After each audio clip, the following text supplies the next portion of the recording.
warahmatullahi wabarakatuh.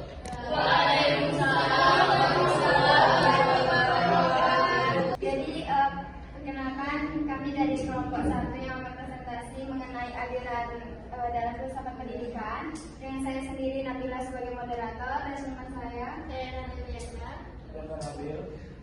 Baiklah, dalam pemateri pertama akan menjelaskan oleh saya sendiri.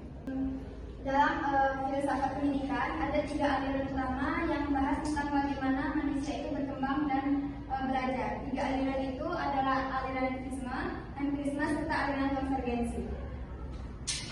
Pertama, aliran empirisme. Jadi aliran ini dipelopori oleh seorang psikolog berkebangsaan Jerman, yaitu Arthur Schonberg. Beliau ini meyakini bahwa perkembangan individu seseorang itu ditentukan oleh faktor bawaan atau faktor genetiknya, seperti kayak sifat, bakat, serta kemampuan. Dalam aliran empirisme ini, lingkungan serta pendidikan itu hanya berpengaruh kecil bagi perkembangan individu seseorang, dan bahkan lingkungan serta pendidikan itu tidak memiliki pengaruh dalam perubahan sifat asli manusia tersebut. Contohnya, misalkan ada seorang anak yang dia itu memiliki bakat dalam berhitung, yang mana bakat berhitungnya ini tuh sebelumnya belum pernah diajarkan oleh orang tuanya ataupun pendidik. Jadi bakat anak tersebut itu dibilang didapatnya dari faktor bawaan. Beliau ini meyakini bahwa anak yang lahir itu diumpamakan sebagai kertas putih kosong. Biasanya beliau itu menyebutnya dengan teori tabula rasa. Teori tabula rasa itu ialah kertas putih kosong itu. Jadi beliau ini menyatakan anak itu lahir seperti kertas putih kosong. Jadi apanya anak itu tuh tergantung dari lingkungan serta pendidikan yang didapatnya. Aliran ini tuh dipelopori oleh filsuf berasal dari Jerman juga, yaitu William Stern. Nah, beliau ini berusaha menggabungkan 2 aliran sebelumnya, aliran empirisme dan aliran empirisme. Nah, jadi dalam aliran konvergensi ini, beliau itu menyeimbangkan antara faktor bawaan bakat atau kemampuan seseorang itu dengan lingkungan. Contohnya, yang misalkan ada seorang anak yang dia itu dari lahir sudah pandai dalam berhitung tadi, terus itu kan dia pandai berhitung tadi itu didapat dari faktor bawaannya ya, dari faktor genetiknya. Kemudian cara pendidik itu membantu anak itu lebih berkembang itu dengan cara memberikan dia tambahan pelajaran seperti kayak diikutinya olimpiade matematika agar anak itu bisa lebih berkembang. Kita lanjut ke materi kedua, yaitu Rara Yulianda. Baik, di sini saya akan memberikan pemahaman mengenai aliran empirisme, dan konvergensi. Yang pertama itu ada aliran empirisme. Aliran ini digagasi oleh Arthur Schopenhauer, di mana Arthur menyampaikan bahwa perkembangan seseorang itu sangat ditentukan oleh sifat dan dasar yang telah mereka miliki sejak lahir atau disebut juga sebagai keturunan. Tujuan utama dari adanya aliran ini adalah untuk menekankan bahwa perkembangan seseorang itu sangat ditentukan oleh sifat dan dasar yang telah mereka miliki. Konsep yang mendasari aliran ini percaya bahwa bawaan itu tidak dapat diubah. Jadi bagi seseorang yang memiliki pembawaan yang kurang, pendidikan tidak begitu banyak membantu, sehingga aliran ini percaya juga bahwa pendidikan dan aliran ini meyakini bahwa pendidikan itu hanya sebagai faktor penanganan, bukan faktor penentu. Digagasi oleh John Locke, dan sering juga dikenal dengan istilah tabula rasa, yang artinya perkembangan seseorang itu sangat ditentukan oleh lingkungan, pendidikan, dan pengalaman yang telah diterima sejak kecil. Tujuan dari aliran ini adalah untuk menunjukkan bahwa pendidikan dan lingkungan itu sangat berperan penting dalam membentuk kepribadian seseorang. Konsep yang mendasari aliran ini, yaitu aliran ini menekankan bahwa perkembangan seseorang itu ditentukan oleh pendidikan dan lingkungan, dan pembawaan itu dianggap tidak ada. Jadi aliran ini dikenal dengan istilah optimisme pedagogis atau aliran yang optimis terhadap pendidikan, karena percaya bahwa kepribadian seseorang itu dapat dibentuk sesuai keinginan pendidiknya. Yang terakhir itu ada aliran konvergensi. Aliran ini digagasi oleh William Stern. Aliran ini merupakan gabungan dari kedua aliran sebelumnya, yaitu aliran nativisme dan aliran empirisme. Yang artinya perkembangan seseorang itu sangat ditentukan oleh kedua faktor, yaitu faktor bawaan dan faktor lingkungan. Tujuan dari aliran ini adalah untuk mencari keseimbangan antara kedua faktor tersebut, karena jika hanya fokus pada salah satu aliran saja, hasil yang didapat menjadi tidak optimal. Untuk konsep yang mendasari aliran ini, aliran ini sangat percaya bahwa perkembangan seseorang itu sangat dipengaruhi oleh gabungan dari dua faktor, yaitu faktor bawaan dan lingkungan. Seperti anak dengan bawaan yang baik tetap membutuhkan lingkungan yang tepat. Sebaliknya, lingkungan tepat tetap membutuhkan potensi dalam diri seseorang. Jadi kesimpulannya adalah ketiga aliran ini sangat berkaitan karena membantu dalam menjelaskan perkembangan individu baik dari sisi bawaan, lingkungan maupun gabungan dari keduanya. Assalamualaikum warahmatullahi wabarakatuh. Wabarakatuh. Di sini saya akan menjelaskan tentang aliran nativisme, empirisme, dan konvergensi pada prinsip pendidikan. Yang pertama ada aliran nativisme. Nah, aliran nativisme adalah aliran yang dimana menjelaskan tentang bahwa tumbuhan dan perkembangan manusia itu ditentukan oleh bawaan sosial, dan yang mana ini telah dipelopori oleh Arthur Schroeder, seorang filsuf Jerman. Dan maksudnya aliran ini bahwa anak-anak itu seperti kecerdasan maupun ketangkasan itu sudah ada sejak mereka lahir, tanpa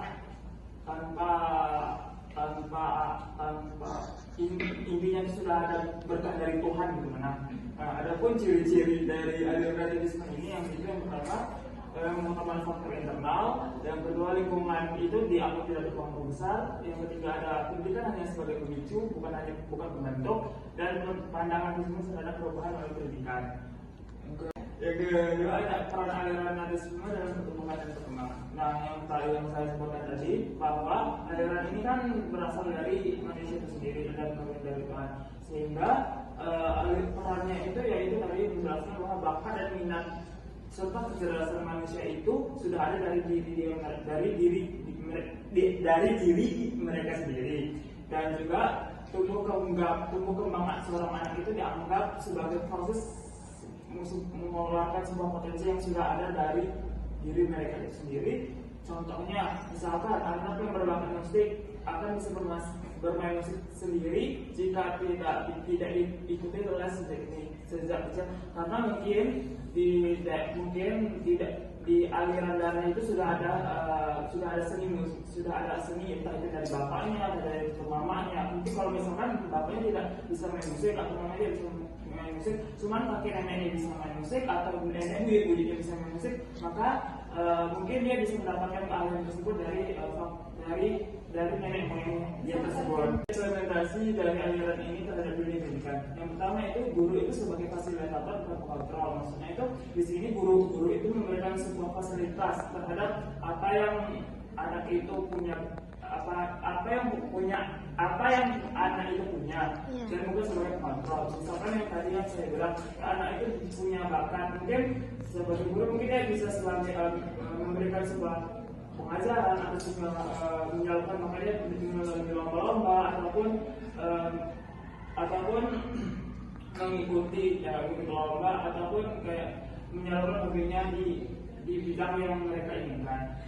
Dan tidak bukan pengontrol, itu maksudnya itu jangan kayak dipaksakan anak itu dia tidak hebat di bidang musik karena dia hebat di bidang musik. Terus gurunya bilang kamu harus bisa kayak bisa matematika, kamu harus bisa belajar matematika, enggak boleh musik, kan itu kan sama aja kayak penindasan terhadap murid itu sendiri. Nah, itu mengawalnya perbedaan. individual, bakat anak tersebut. Jadi kita kalau sebagai seorang guru kita harus menghargai bakat dan minat yang ada dalam siswa itu, jangan sampai membeda-bedakan anak tersebut, karena kalau kita beda-bedakan yang ada nanti anak itu menjadi down dan juga tidak mau mengembangkan bakatnya aja, sehingga dia menjadi minder terhadap apa yang dia inginkan, sehingga juga dia akan merasa bahwa dirinya nggak ada yang nggak punya bakat dalam istilahnya begitu. Empirisme. Nah, aliran empirisme itu berasal dari kata empire yang berarti pengalaman. Nah, berarti di sini aliran ini berdasarkan pengalaman siswa itu sendiri, karena menurut penemunya itu Condop mengatakan bahwa anak itu lahir tanpa apa seperti tabula rasa atau kertas kosong, yang mana anak itu berisi tentang pengalaman, pembelajaran ataupun stimulus dari luar. Adapun ciri-ciri dari aliran ini yaitu yang pertama, aliran ini menampilkan pengalaman dan interaksi dari berbagai sumber terutama dalam perkembangan mereka. Yang kedua, adanya pendidikan pendidikan itu sangat menentukan anak tersebut, karena dengan dia melihat pendidikan dan lingkungan mereka, dia akan menentukan gimana bakat dan minat mereka itu sendiri. Yang ketiga, ada pandangan optimis bahwa manusia itu bisa dibentuk melalui pembelajaran, karena kan kita ini makhluk yang belajar. Jadi kalau misalkan kalau tidak main pembelajaran, mungkin kita agak susah mengembangkan apa yang kita ada di dalam diri itu sendiri. Dan juga manusia juga mendapat pengaruh secara berkembang tidak langsung instan begitu. Yang kedua, ada peranan aliran empirisme.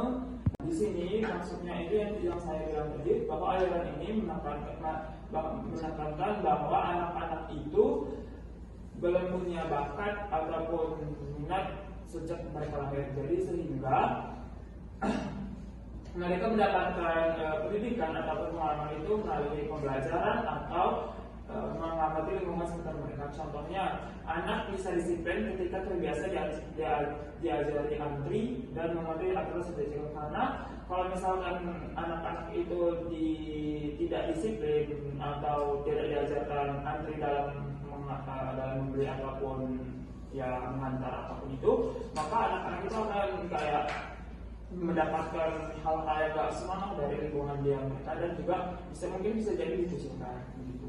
Nah, ada pun peran guru itu hanya sebagai pemberi stimulus dan siswa sebagai responden. Jadi di sini guru itu hanya memberikan sebuah arahan dan juga tujuan mana akan siswa itu pergi, dan siswa itu hanya sebagai responden, yaitu siswa itu sendiri menentukan bagaimana arahan dari guru tersebut bisa dia kerjakan dengan baik atau tidak. Nah, yang kedua itu menggunakan reward atau punishment pembelajaran bertahap. Maksudnya di sini itu apabila kita bisa mengasih punishment atau reward ketika anak itu mempunyai prestasi ataupun kesalahan. Jadi kita bisa lakukan itu agar siswa tersebut bisa memahami apa yang dilakukan itu salah atau enggak gitu. Jadi sehingga mereka bisa belajar tentang bagaimana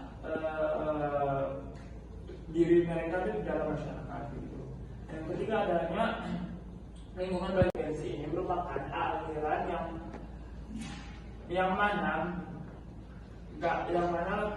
tergabung, yang mana aliran yang menggabungkan dua aliran sebelumnya, itu aliran ateisme yang menekankan faktor bawaan dan juga empirisme yang menekankan pengalaman. William, seorang psikolog filosof asal Jerman, menyatakan bahwa perkembangan manusia itu terjadi karena adanya interaksi dan hereditas atau bawaan dan lingkungan dari masyarakat itu. Jadi konvergensi, jadi aliran ini menyatakan bahwa perkembangan manusia itu adalah hasil interaksi antara faktor bawaan dan lingkungan. Jadi ini itu aliran konvergensi ini terjadi ya karena ada dari faktor bawaan dan lingkungan. Kalau misalkan bawaannya dia baik, lingkungannya pasti dia jadi anak kita akan menjadi lebih baik. Gitu. Adapun ciri-cirinya yaitu yang pertama, dia itu menggabungkan aspek bawaan dan juga lingkungan. Yang kedua, pendidikan itu bersifat fleksibel dan seimbang. Jadi di sini maksudnya itu pendidikannya itu balance antara bakat dan lingkungan mereka gitu. Yang ketiga itu adanya peranan guru itu sangat penting dalam mengarahkan pada siswa melalui lingkungan yang mendukung. Karena dengan adanya guru yang bisa mengarahkan potensi itu, sehingga dia tahu bagaimana cara mengembangkan atau mengeksplorkan bakat mereka itu lebih baik lagi. Aliran konvergensi dalam pertumbuhan dan perkembangan manusia itu yang pertama, anak itu berkembang dalam interaksi antara kemampuan bawaan dan pengalaman, dan bakat hanya berkembang bila di lingkungan yang tepat. Dan juga pendidikan berperan besar dalam menentukan arah perkembangan anak. Yang mana maksudnya di sini bahwa anak-anak itu bisa berkembang jika dia melalui interaksi dan juga pengalaman. Karena dengan adanya interaksi tersebut mereka menjadi lebih mampu atau lebih paham tentang hal-hal yang ada di lingkungan mereka, serta bakat yang ada di diri mereka akan berkembang juga, dan jika lingkungan itu memiliki lingkungan yang tepat. Karena dengan kalau misalkan dia tidak dapat lingkungan yang tepat, maka tingkat bakatnya itu hanya nggak akan berkembang sama sekali, karena kurangnya dukungan atau motivasi dari lingkungan mereka. Dan yang terakhir adalah implementasi dalam konvergensi dalam pendidikan. Implementasi atau konvergensi dalam dunia pendidikan ini yang pertama, guru dan siswa itu sama-sama aktif dan kreatif, yang mana kalau guru aktif dan siswa kreatif, maka pembelajaran menjadi lebih efektif dan lebih menyenangkan. Karena apalagi kalau gurunya mempunyai tingkat pendidikan yang maksudnya pemahamannya lebih tinggi dan anaknya kreatif, maka pembelajaran itu lebih efektif dan juga menyenangkan.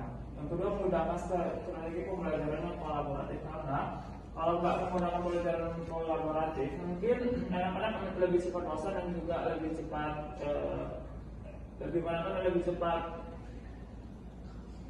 bosan dan menonton. Karena kalau dengan hanya satu pembelajaran yang gunain, maka mungkin dia akan merasa kayak apa kita belajar begini gitu. Dan juga yang terakhir itu lingkungan belajar khususnya akan membantu potensi anak ini berkembang optimal.